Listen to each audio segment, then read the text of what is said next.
Hola, bienvenidos de nuevo al canal, después de mucho tiempo. La verdad, culpa mía porque es que pues no ha sido Semana Santa, no he podido grabar. Y tenía un vídeo grabado, pero cuando lo estuve editando no me gustó cómo quedó, así que lo tendré que regrabar. Y bueno, pues tampoco es que pase mucho, ¿no? Porque imagino que hay mucho más contenido en YouTube que consumir aparte del mío, obviamente, así que pues espero que lo entendáis. Y bueno, hoy os traigo un vídeo que, bueno, es ya de los primeros que va a ser de carácter científico. La verdad es que no va a haber muchas matemáticas ni a haber física, es más bien un repaso a la historia de la ciencia, a la historia de la física, desde Stone Age, que a mí me pareció, cuando lo estudié en la ESO con mi profesor de historia, bueno, creo que era conocimiento del medio por entonces, pero bueno, estudiamos Stone Age y a mí me fascinó, repasando toda la historia, pues yo sé, pasando por la antigua Grecia, por los científicos modernos, los europeos, hasta la ciencia casi contemporánea, Einstein, Bohr, etc. Y bueno, la verdad es que se observará que más o menos casi siempre el principal objeto de estudio de la ciencia ha sido los planetas, ¿no? Porque siempre como que se ha intentado comprender qué había por encima de nosotros y claro, lo más por encima de nosotros que había eran las estrellas, entonces como que siempre hemos ido mirando para arriba y claro, pues al final como que hemos ido estudiando más los planetas y tal, lo que es la parte astronómica de la ciencia, y no tanto lo que está hecho, por ejemplo, de la materia, que al principio átomo significaba la unidad mínima de materia en Grecia, y claro, se consideraba la materia como uniforme prácticamente. Y entonces, pues eso, casi que nos vamos a centrar más en astronomía y quizás al final un poquito de cosmología, pero que es básicamente el camino que ha seguido la ciencia hasta el día de hoy. Y por ciencia me refiero a física, porque a ver, luego claro, la química es una derivada de la física, las matemáticas. Bueno, sí, también se podría hacer un vídeo de la historia de las matemáticas, lo que pasa es que no es tan interesante, yo creo. Medicina es casi contemporáneo, los mayores avances de medicina, al igual que los de física, la verdad, pero como que la medicina es muy reciente. Pero bueno, entonces si queréis comienzo con con lo que he dicho al empezar, Stone Age en Reino Unido. Esta construcción, digamos, data del milenio 3 a.C., 3000 a.C., y que era prácticamente un reloj de sol, por decirlo de alguna manera. Un tiempo después, sobre el 2000, 2300 a.C., en Babilonia se hicieron las primeras tablillas para seguir los planetas. Luego con la antigua Grecia, sobre el 1000 algo antes de Cristo, 1000 poco, ya empezaron a surgir los primeros científicos, las primeras personas que se dedicaban a estudiar eventos naturales. Física es al final pues el estudio de la naturaleza mediante la filosofía. Claro, desde siempre como que la filosofía y la física han estado directamente relacionadas, porque al final hacerse las grandes preguntas filosóficas la única manera de resolverlas es mediante la matemática, y de ese matrimonio, esa conyugación entre matemática y filosofía, pues surge la física.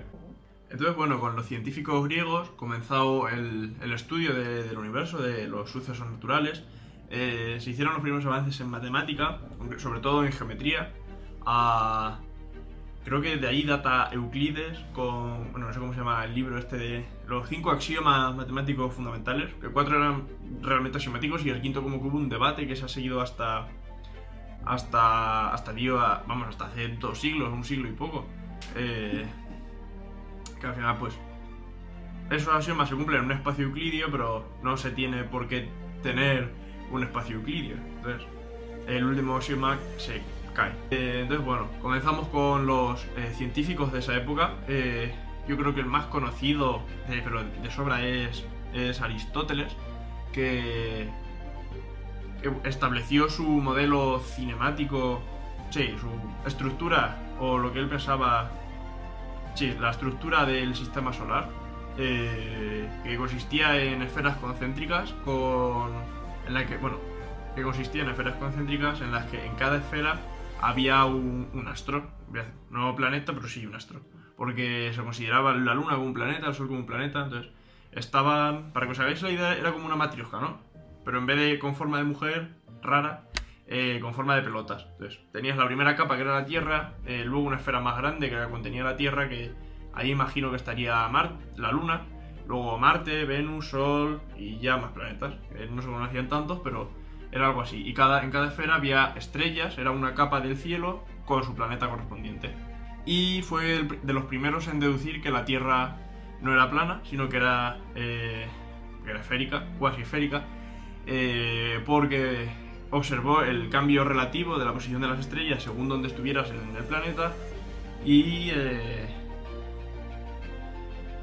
observó que en los eclipses se vislumbraba una silueta esférica, bueno, circular en la Luna. Y con esa suposición de una Tierra no plana, sino esférica, otro científico, Erastótenes, consiguió medir el diámetro de la Tierra a partir de la idea de Aristóteles, mediante un experimento que era muy trivial, realmente es trivial, se puede hacer en casa.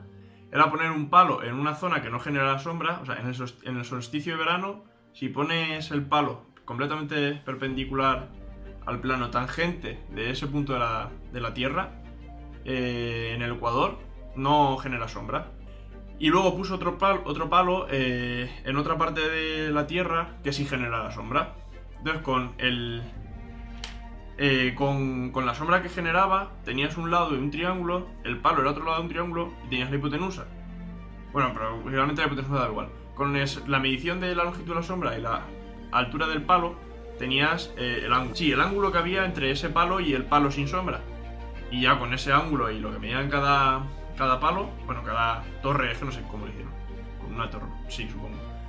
Entre el ángulo de las torres y la longitud de las torres tenías el diámetro de la Tierra. Y luego, después de estos dos filósofos científicos, los dos siguientes casos que yo creo así más reconocidos, más relevantes en la historia de la física de la antigua Grecia, son Ptolomeo. Para describir el movimiento de los planetas usó un modelo epicíclico que básicamente, como en realidad la Tierra gira en torno al Sol y cada planeta tiene una velocidad distinta, a veces se ve el cambio de posición de un planeta en el cielo así, como que avanza, deja de avanzar, parece que retrocede un poco y luego vuelve a avanzar.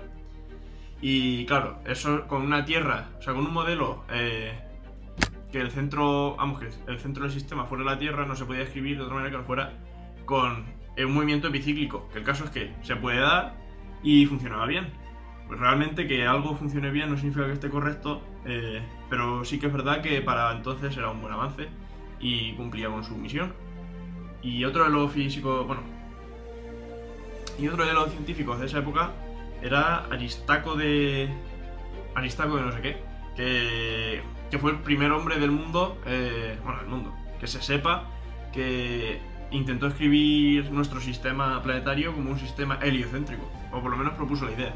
Se piensa que es Copérnico, porque es más reciente y fue capaz de desarrollarlo un poco más, pero sí que es verdad que se tiene constancia de que este Aristarco de algo fue la primera persona en describir una idea de un sistema planetario heliocéntrico.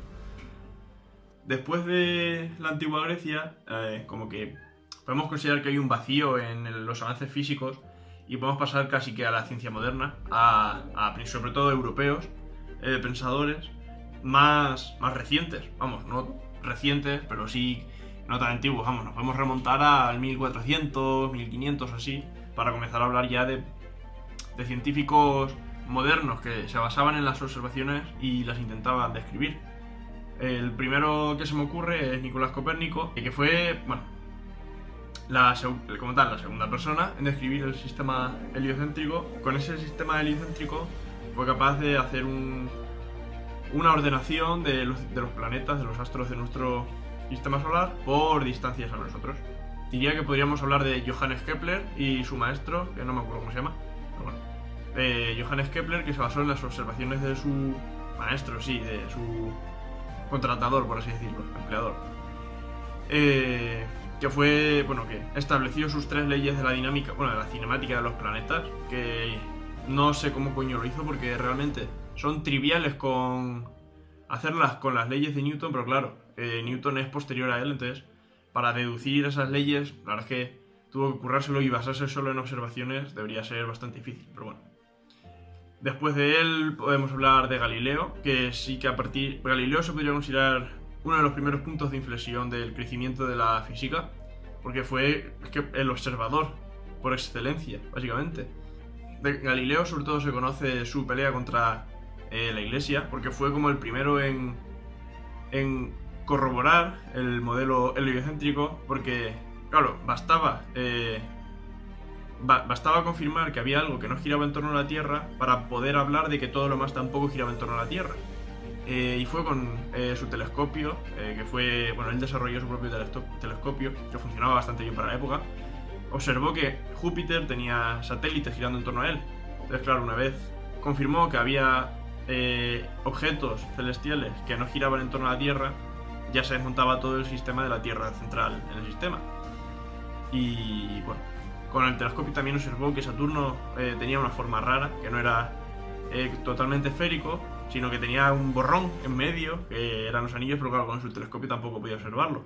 Y también observó que había como elementos, objetos, más allá de nuestro sistema solar, que, bueno, observó la Vía Láctea, observó nebulosas fuera del sistema solar. O sea que al final fue como el maestro de la observación. Casi que inmediatamente posterior a él, convivieron en la misma época Isaac Newton, y así que se podría decir ya de Newton, que fue el segundo punto de inflexión y yo diría que el más importante. Su libro Philosophiae Naturalis, Principia Mathematica, creo que se llama, el Principia, conocido y ya está. Que fue lo más relevante, el libro más relevante de la historia de la ciencia, yo diría que de la humanidad, más que el libro de Euclides, más que la Biblia. O sea, ese manuscrito fue el principal cambio de pensamiento y de conocimiento de la humanidad. Además de su Principia, en el que establecía sus 3 leyes de la dinámica, también desarrolló mucho el conocimiento en la óptica, inventó el telescopio reflector, creo que se llama, y bueno, además con sus 3 leyes de la dinámica, describir las ecuaciones de Kepler era trivial. Entonces, ¿qué es lo que he dicho? Kepler no sé cómo lo haría, pero con las leyes de Newton es súper fácil demostrar las ecuaciones de Kepler. Por último, de Newton, el desarrollo del cálculo diferencial e integral, yo diría que es una aportación vital al mundo de las matemáticas. Ocupó la cátedra lucasiana de Cambridge, que más tarde también ocupó Stephen Hawking, y ya prácticamente hasta la ciencia más contemporánea podemos hablar de Edwin Hubble, que creo que es del año 1890 por ahí, que fue, bueno, él explicó la expansión del universo mediante el corrimiento al rojo de todo lo que se podía ver desde el cielo. Se observaba que absolutamente todo lo que estaba fuera del sistema solar se alejaba de nosotros, miraras en la dirección que miraras, y la única deducción era que el universo entero se estaba expandiendo. Podemos hablar también de Einstein, que otro de los puntos de inflexión de la física, y yo diría que el último hasta el día de hoy. Ahora mismo estamos con la teoría de cuerdas, la gravedad cuántica de bucles, pero como no se consigue demostrar, sobre todo la teoría de cuerdas es una teoría muy válida y que, vamos, que yo no soy experto ni nada, pero sí que promete mucho, pero como que no se consigue demostrar. Entonces, el siguiente punto de inflexión será la persona que consiga demostrar la validez de la teoría de cuerdas y por fin unificar la gravedad con la cuántica. Pero bueno, de Einstein podemos decir, es que qué decir y qué no decir. En el 1905 creo que fue, publicó 4 artículos. Yo diría que el más importante es el de relatividad especial y la publicación de su famosa ecuación de EMC cuadrado. Y luego en 1916 creo que fue la publicación de la relatividad general, en la que ya incluía la gravedad. Y bueno, ya de ahí toda una revolución. Con la relatividad se pudo desarrollar un montón de ideas.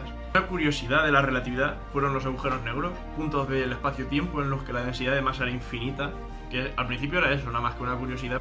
bueno, con la curiosidad de los agujeros negros, que eran posibles por su relatividad. Lo pudieron aprovechar nuevos científicos como, bueno, el indio Chandrasekhar, es que no sé cómo se llama bien, Chandrasekhar, que fue el que puso el límite de tamaños y el límite de la masa que puede tener un agujero negro por debajo, o sea, el límite inferior. Y que a partir de ese límite, el límite de Chandrasekhar, cualquier objeto celestial se convertiría en un agujero negro. Stephen Hawking, Kip Thorne, casi que la física contemporánea se basa toda en Albert Einstein y luego la aparición de la cuántica, que no la he mencionado porque, bueno, como que hemos seguido una línea más astrónoma, entonces, bueno, la cuántica no describe el comportamiento del universo a gran escala, como es pues, la astronomía y la relatividad. Pero sí que justo en la época de Einstein también surgió la cuántica, Niels Bohr, Schrödinger. Einstein también colaboró, pero era reticente a... de hecho, su famosa frase de Dios no juega a los dados con el universo. ¿Quién sabe? Bueno, quién sabe si Dios existe. Me parece una estupidez lo de un Dios personal, pero sí que no me parece del todo muy desviado de la realidad. Una especie de deidad. Y ya pues hasta el día de hoy. Y bueno, espero que el vídeo os haya sido instructivo, os haya entretenido. Quizás no ha tenido tanto ritmo como otros vídeos, espero que os lo hayáis pasado bien, hayáis aprendido. Si había algo que no sabíais, pues me alegraré mucho que lo hayáis aprendido. Y nos vemos en el próximo vídeo, que ya no digo cuándo va a ser porque es que quién sabe. Así que pues nos vemos en el próximo vídeo. Chao.